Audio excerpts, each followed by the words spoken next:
walk, you carry them. 24 months, 36 months, 5 years. Whoa. There comes a time that if you keep doing something, then the kid lose their ability to walk. And it sounds ridiculous, but think about it.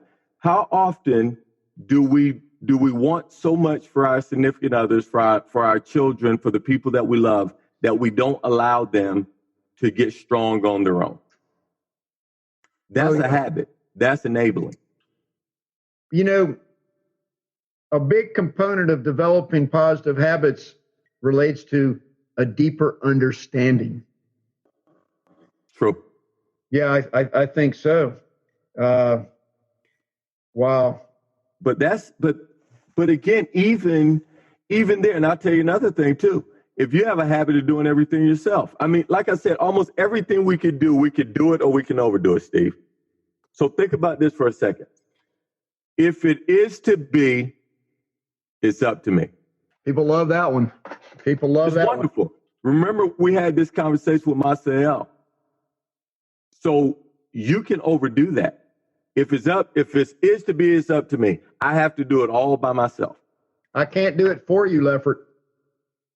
As much as I love you, I'd like to, but you got to stand on your own 2 feet. Sometimes you got to stand on your own. But at the same time, Steve, but where I want to take this is, think about it.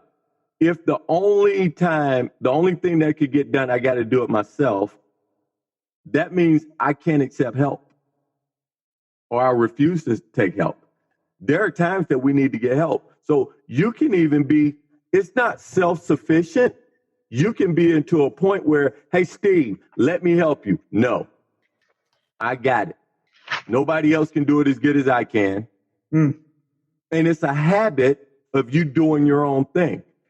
That's not appropriate either. So again, a weakness is often a strength overdone. Lefford, I got to say this. I apologize. I thought your sentence was finished. Go ahead and finish, please. No. That's basically what I was saying. It was just that we have to be able to allow other people to help us sometimes too, because again, we could get so much that I'm big and I'm bad and I'm going to do it on my own. That is a habit too. And it can easily be a negative habit, especially for us guys. A lot of us guys, we don't want any help.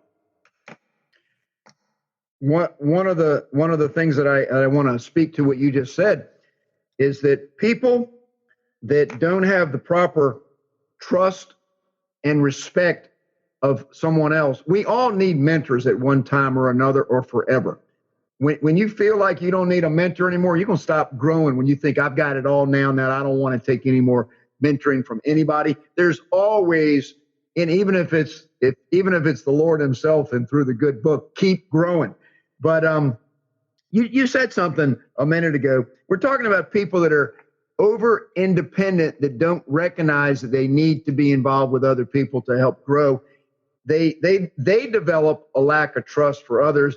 They think they got the whole game played out. In your last show, you talked about independence and interdependence, and that was a powerful part of the show because that's where it's supposed to be, is interdependence. We're all interdependent.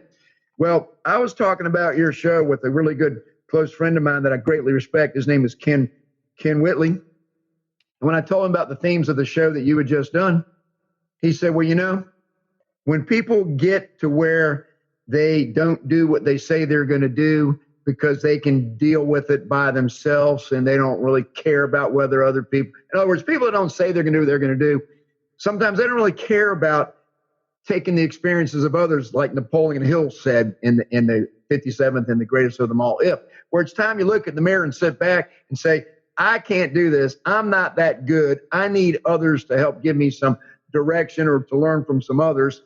And Ken said they start living the lie where they believe that they're that good. And then all of a sudden, they're not approachable. They're not reachable. They get real deep into this mindset that I don't need other people because I'm right all the time.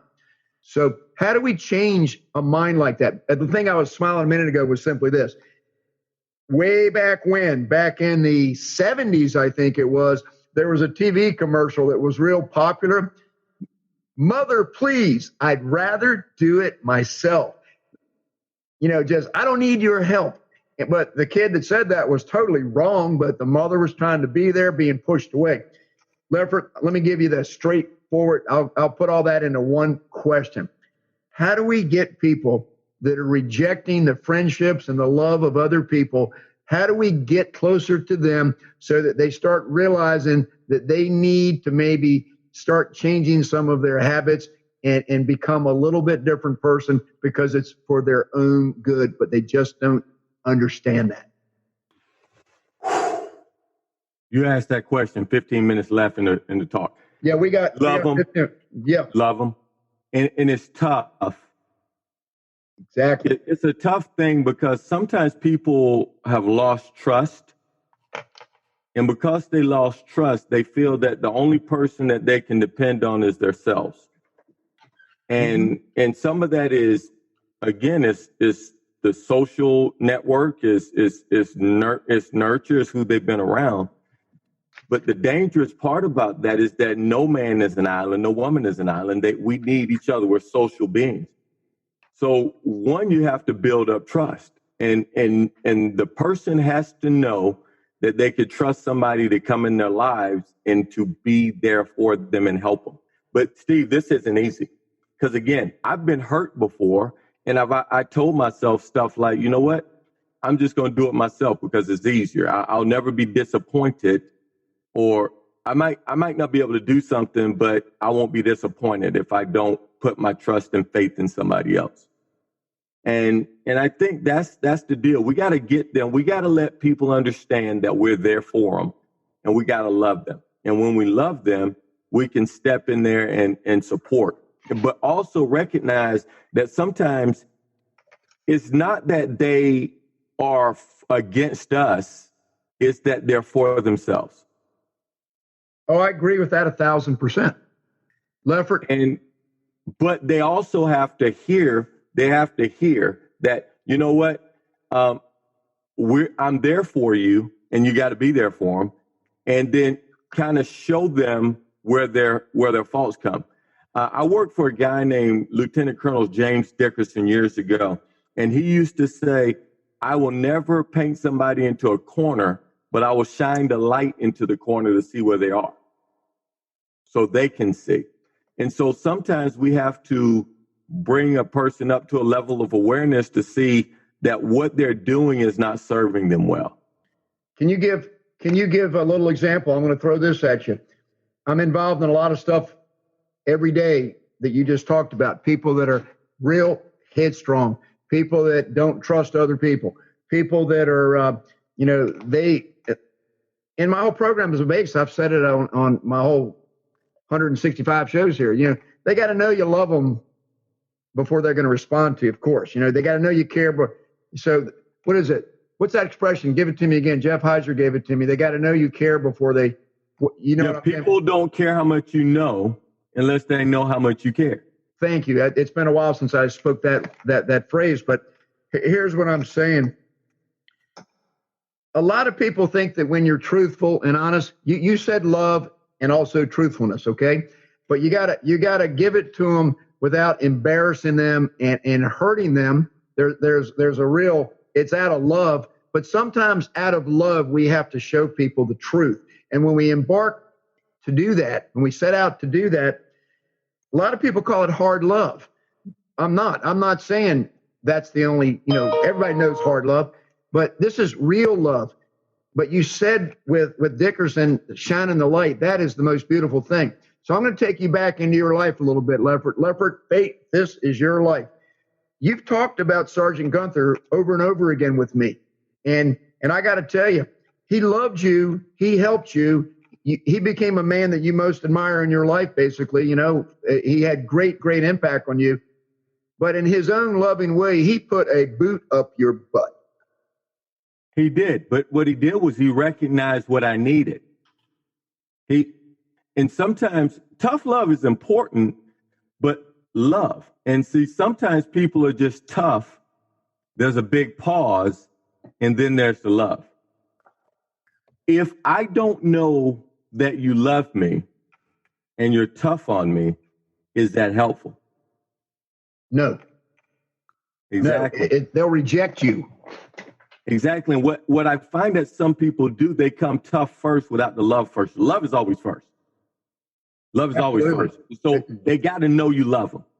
And so, and then it needs to be explained, because more people, listen, I keep saying this all the time. More military people in 2019 died by suicide than died in combat. They lost the understanding that people love them. You could go through stuff and people could still love you. Our Father in heaven loves us regardless. Now, we may have to be punished if bad stuff happens, but he loves us regardless. But the first thing there is love. I'm not big into this fear-based religion. I'm not soft I'm not soft. I know you got to be told what's up, but you got to show that you love somebody first. And when Sergeant Gunther loved me, he showed me that, and he told me, and he showed me that first, because I knew he had me in the palm. He had my career in the palm of his hand. But he used compassion. There's what is the word? And I mean, you're a very spiritual person, but there's the law, but love is first, right? Yep. There's the law. What is there? Grace before judgment. I'm with you there. Yeah. Before judgment. And so when somebody shows you where you're wrong versus showing you that you're wrong, you're doing wrong, but you're not wrong, because you're judging their behavior. You're helping them with their behavior, not with their self. Yep. Because that's what we really change. It's behavior changes is what the goal is. Not the center. I'm sorry. I got excited with you there. Behavior changes is what we're trying to help people do, not put down their being. Perfect. I love that. And like I said, it was said somewhere that you hate the sin, love the sinner, right? Oh, yeah. And so it's the same kind of thing. But and I almost lost my train of thought there for a second. But the reason that Sergeant Gunther was able to reach me is because he loved me first.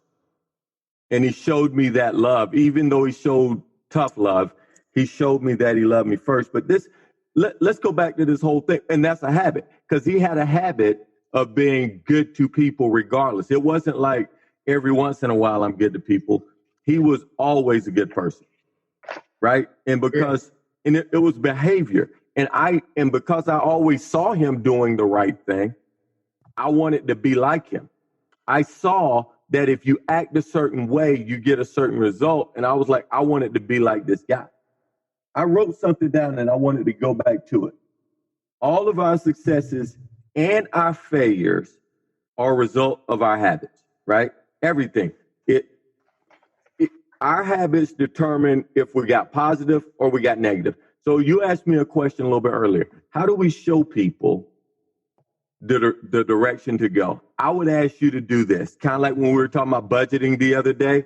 I would say, take a look at what you're doing. Is it serving you or is it not serving you? The things that serve you, you keep doing it. The things that don't serve you, you stop doing it. Yeah, Lefford, that's hard. Yes, it is hard. You start doing those things. You figure out where you are, figure out where you want to go.